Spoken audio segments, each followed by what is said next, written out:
সম্মানিত শ্রদ্ধেয় প্রধান শিক্ষক মহাশয় এবং অন্যান্য শিক্ষক মণ্ডলী, মাননীয় অভিভাবকবৃন্দ এবং আমাদের প্রিয় অতিথিবৃন্দ, সবথেকে গুরুত্বপূর্ণ আমাদের শ্রদ্ধেয় সিনিয়র দাদা এবং সহপাঠীগণ, আপনাদের সবাইকে জানাচ্ছি আন্তরিক সালাম, শুভেচ্ছা এবং গভীর শ্রদ্ধা।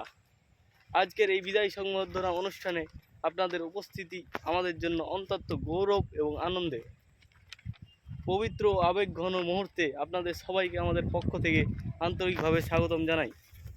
প্রথমে আমি গভীর শ্রদ্ধার সঙ্গে স্মরণ করছি আমাদের সম্মানিত অভিভাবকবৃন্দদের, যাদের বিশ্বাস, সহযোগিতা এবং দয়ায় আজকে আমাদের ছাত্ররা এ পর্যন্ত পৌঁছতে পেরেছি। শ্রদ্ধেয় শিক্ষকবৃন্দ, আপনাদের নিষ্ঠা, ত্যাগ ও অবিরাম পরিশ্রম ছাড়া আজকের এই বিদায় অনুষ্ঠান অর্থহীন হয়ে যেত। আপনারা শুধু পাঠ্যপুস্তকের জ্ঞান দেননি, আপনারা গড়ে তুলেছেন মূল্যবোধ, শৃঙ্খলা এবং চরিত্র। আর আমাদের প্রিয় সিনিয়র দাদাদের প্রতি রইল অন্তর থেকে শ্রদ্ধা ও ভালোবাসা। এই প্রতিষ্ঠানের তোমরা পথ প্রদর্শক, নতুনের ভরসা এবং আমাদের গর্ব। বাহ! প্রিয় বন্ধুরা, বিদায় শব্দটা শুনলেই মনে একটা ভারী হয়ে আসে, কারণ বিদায় মানে শুধু আলাদা হয়ে যাওয়া নয়, বিদায় মানে হচ্ছে পুরনো স্মৃতিগুলিকে মনের ভিতর রেখে নতুন পথে এগিয়ে যাওয়া। এই বিদায় অনুষ্ঠান আমাদের শেখায় কৃতজ্ঞতা। যে মানুষগুলো এতদিন আমাদের পথ দেখিয়েছে তাদের প্রতি সম্মান জানিয়ে নতুন যাত্রার শুরু। এই প্রতিষ্ঠানের প্রতিটি ক্লাসরুম, খেলার মাঠ এবং অন্যান্য আমাদের সাক্ষী রয়েছে হাসি, কান্না এবং পরীক্ষা নিয়ে টেনশন। আরও সাক্ষী রয়েছে আমাদের রাত্রিবেলা জমে ওঠা গল্পের আসর।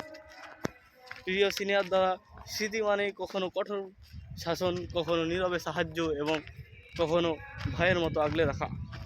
আজ তোমরা এখান থেকে বিদায় নিচ্ছ ঠিকই, কিন্তু এই প্রতিষ্ঠান থেকে তোমাদের অবদান, তোমাদের স্মৃতি বিদায় নেবে না। নতুন পথে আঁকতে গিয়ে হয়তো সব সহজ হবে না, কিন্তু মনে রাখো, সৎ থাকা, পরিশ্রম করা, মানুষের মতো মানুষ হওয়া জীবনের সবথেকে বড় সাফল্য। আমাদের প্রত্যাশা, যেখানেই যাও না কেন এই প্রতিষ্ঠানের নাম উজ্জ্বল করবে, নিজের পরিবার এবং সমাজের জন্য গর্ব হয়ে উঠবে। আজকের এই বিদায় সংবর্ধনা অনুষ্ঠানে একটি শেষ নয়, বরং একটি নতুন অধ্যায়ের সূচনা। এই অনুষ্ঠান আমাদের মধ্যে আমরা বিদায় জানাচ্ছি না, আমরা আশীর্বাদ, ভালোবাসা এবং দোয়া দিয়ে তোমাদের আগামী পথকে মসৃণ করে দিতে চাই।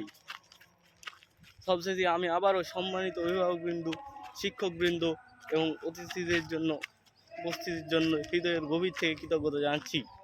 এই শুভকামনার মধ্য দিয়েই আজকের আমার বিদায় সংবর্ধনা অনুষ্ঠানের আনুষ্ঠানিক সূচনা ঘোষণা করছি।